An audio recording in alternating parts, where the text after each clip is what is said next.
Ketiga fase keselamatan suatu jiwa adalah menjadi sepenuhnya dan sama sekali jujur untuk dapat berbicara tanpa takut dibungkam.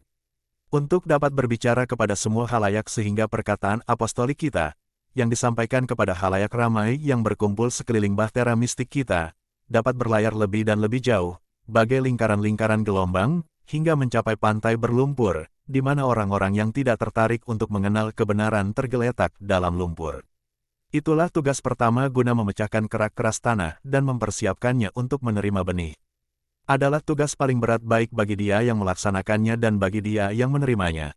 Sebab sabda, bagai mata bajak yang tajam, haruslah melukai si pendengar guna membuka hatinya. Dan dengan sungguh-sungguh aku katakan kepadamu bahwa hati seorang rasul yang baik terluka dan mencucurkan darah sebab berduka harus melukai demi membuka. Tetapi duka itu sendiri juga menyuburkan. Melalui darah dan air mata seorang rasul tanah gersang menjadi subur. Fase kedua adalah perlu untuk bertindak juga di mana orang, kurang sadar akan misinya, hendak melarikan diri. Sang rasul harus mematahkan punggungnya dalam upaya untuk memberantas lalang, rumput liar dan onak duri guna membersihkan tanah dan membajaknya dan lalu membiarkan kuasa Allah dan kemurahannya bersinar atasnya bagai matahari.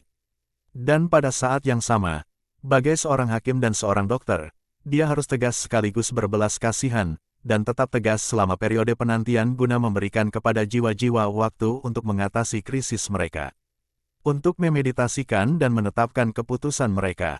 Fase ketiga, begitu suatu jiwa yang sudah bertobat dalam keheningan, berani untuk datang dengan malu-malu kepada seorang rasul, dengan menangis dan memikirkan kesalahan-kesalahannya, dengan takut dihalau pergi, maka hati sang rasul haruslah lebih luas dari samudera, lebih lembut dari hati seorang ibu, lebih penuh cinta dari hati seorang mempelai, dan dia harus membuka hatinya sepenuhnya guna memungkinkan gelombang-gelembong kelembutan mengalir darinya. Jika kamu punya Allah, yang adalah cinta kasih, dalam dirimu, kamu akan dengan mudah menemukan perkataan cinta kasih untuk diucapkan kepada jiwa-jiwa. Allah akan berbicara dalam dirimu dan atas namamu dan bagai madu yang menetes dari sarang lebah, bagai balsam yang mengalir dari sebuah botol kecil, kasih akan mendapatkan bibir-bibir yang kering kerontang, kasih akan mendapatkan jiwa-jiwa yang terluka dan akan menjadi kelegaan dan obat. Kamu para dokter jiwa, buatlah para pendosa mengasihimu.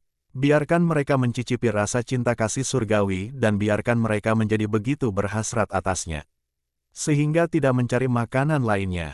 Biarkan mereka merasakan dalam kebaikan hatimu kelegaan begitu rupa, sehingga mencarinya untuk segala luka-luka mereka. Cinta kasihmu haruslah membebaskan mereka dari segala ketakutan, sebab, seperti epistola yang sudah kau baca hari ini mengatakan, ketakutan mengandung hukuman dan barang siapa takut, ia tidak sempurna di dalam kasih. Demikian juga tidak sempurna dia yang menyebabkan orang menjadi takut.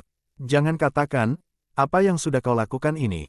Jangan katakan, enyahlah. Jangan katakan, kau tak dapat menikmati kasih yang baik.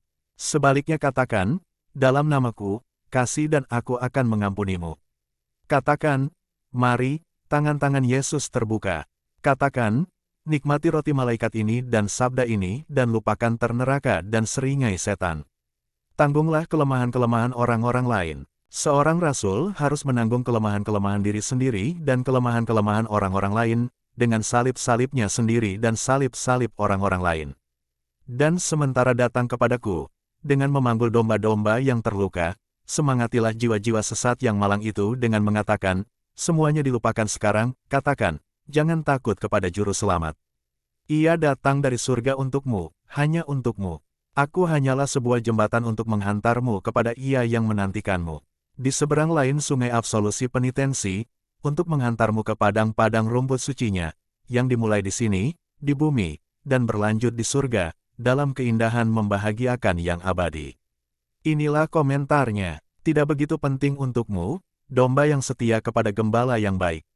Akan tetapi jika dalam kau, mempelai kecil, ini menambah kepercayaan, dalam Pater, 2, akan menjadi terang yang terlebih besar dalam terangnya sebagai hakim, dan bagi banyak orang, akan menjadi bukan pendorong untuk datang kepada Allah.